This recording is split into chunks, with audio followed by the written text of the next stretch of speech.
Good morning, students. Today the topic of discussion is balance of payment. Under this topic, we are going to discuss what do we understand by the term balance of payment, what are the main components of balance of payment, and what is the difference between balance of trade and balance of payment, between current account and capital account. What do we understand by autonomous and accommodating items of the BOP? And how do we prepare balance of payment? So now let us proceed further with the definition of balance of payment. Actually, balance of payment is nothing but it is a systematic record of all the economic transactions of a country with rest of the world in one accounting year. Here I would like to point out that while understanding about the definition of BOP, I would like to highlight that where we are using the term transactions of a country with the rest of the world, it means that this balance of payment records only international transactions which are taking place between our domestic economy and with the world economy. Next, the monetary transactions which are recorded or the economic transactions which are recorded under balance of payment are, first one is export and import of goods. By goods, we can also say visible trade. It means that export and import of goods can also be termed as visible trade. Export and import of services. The second one. The services can also be called as invisible trade or invisibles. Third one is international sale and purchase of financial assets. Now what is these financial assets? They can be either stocks or they can be bonds. Next is international sale and purchase of real assets like plant and machinery. So these are some of the components which we include under the category of balance of payment, or while preparing the credit and debit side of the balance of payment, these few transactions are recorded. Now let us understand detail about balance of payment. What are the different types of accounts under balance of payment, and under each account what type of items are included. So firstly, we shall divide the components of BOP into three categories. One is current account, another is capital account, and the third one is official reserve account. The first, which is as current account, so what transactions are recorded under current account, or the transactions which are recorded under current account, how can we identify that this is only going to get included under current account? Actually what happens, all those transactions which don't give rise to any type of future claims or which don't affect the asset and liability position of the country as compared to rest of the world, get recorded under current account. But if the transactions give rise to future claims or they are going to affect the asset and liability of a country as compared to rest of the world or as compared to other countries, then such transactions are going to be recorded under capital account. And the third one is official reserve account. So let us further study that what transactions get recorded under current account.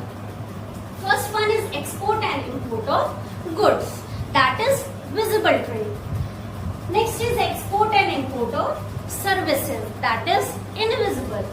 Under this export and import of services, we have further divided it into two categories. One is factor services. Factor services means that whatever factor we are providing for any production activities, and non-factor services such as insurance and banking. And under factor services, what do we include? We include compensation of employees, investment income. Under investment investment income gets included rent, interest and profit. So this was all about current account. Next is capital account. Under capital account, mainly two categories get involved. First one is borrowing. Under borrowing, what happens? It is further divided into two types, because sometimes what happens, if we borrow from abroad, then we get the borrowing sometimes at market rate of interest, which is termed as external commercial borrowing. But if we get some or we borrow from abroad, then but the rate of interest is very less, or that is very nominal, then that can be categorized under the category of external assistance. Next is foreign investment. This is further divided into foreign institutional investment and foreign direct investment. Under foreign direct investment, what happens? There is ownership of some abroad enterprise in our home country. But under FIIs or foreign institutional investment, what happens? The investors invest in shares and bonds in our domestic country. It means that there is no ownership right under FIIs, whereas there is ownership right under FDI. Example of FDI can be Walmart Enterprises in India. Now further, some more transactions get recorded under capital account. One is NRI deposits. It means, what do we understand by NRI? Non-resident Indians. But these deposits should be in the domestic country, not in the country where they are working. So such type of deposits get recorded under capital account. Here I would like to point out one thing, that sometimes what happens, any NRI sends remittances for supporting their family. Then where that transaction get recorded? That transaction get recorded under current transfers of current account. That get recorded under current transfers. Why? Because those are unilateral transfers. In return, nothing is to be repaid. Only remittances are received by the family members.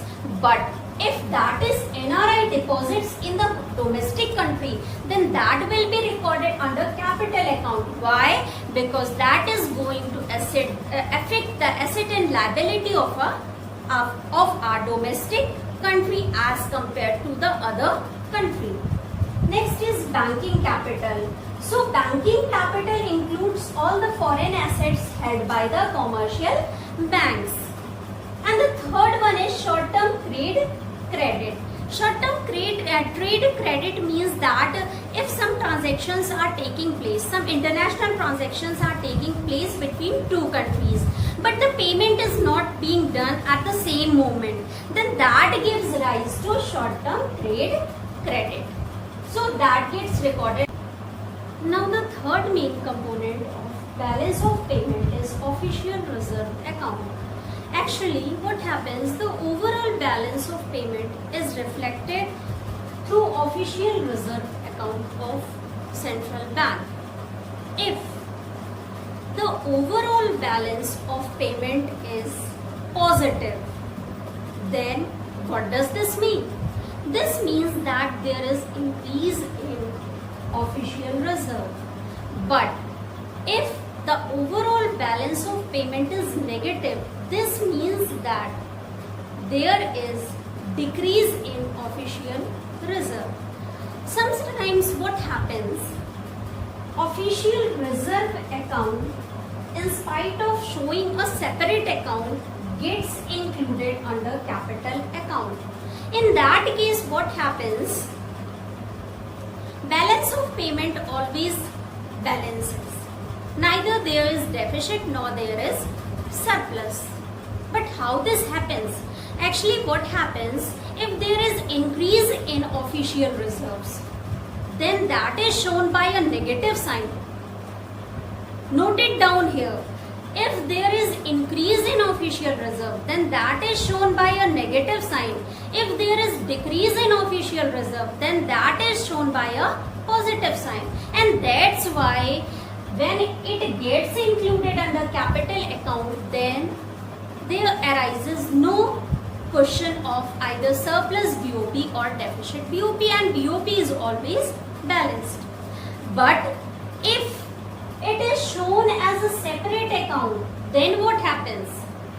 Either the BOP can be deficit also and surplus also. It depends upon the conditions of the capital account and current account. Whether the current account is in surplus or capital account is in surplus, or both are in surplus, or both are in deficits. So, according to the conditions of current and capital account, the overall balance also comes with a deficit or surplus if this official reserve account is shown as a separate account. And if this doesn't get recorded under capital account, then these transactions are recorded as below the line transactions. Below the line transactions means that these are accommodating transactions. Actually, what happens under BOP, there are two types of transactions. One is accommodating transaction and another is autonomous transactions. Autonomous transactions of the BOP are not considered with the conditions of BOP, whether BOP is in deficit or it is in surplus. But the accommodating transactions actually are meant to correct the deficit and surplus of the BOP in whatever condition our balance of payment is. So, in this way, if this is recorded as a separate, then they are considered as below the line transactions. Below the line transactions means that accommodating transactions, and above that all those export and import of goods, export and import of services, all these transactions can be considered as autonomous transactions. Thank you.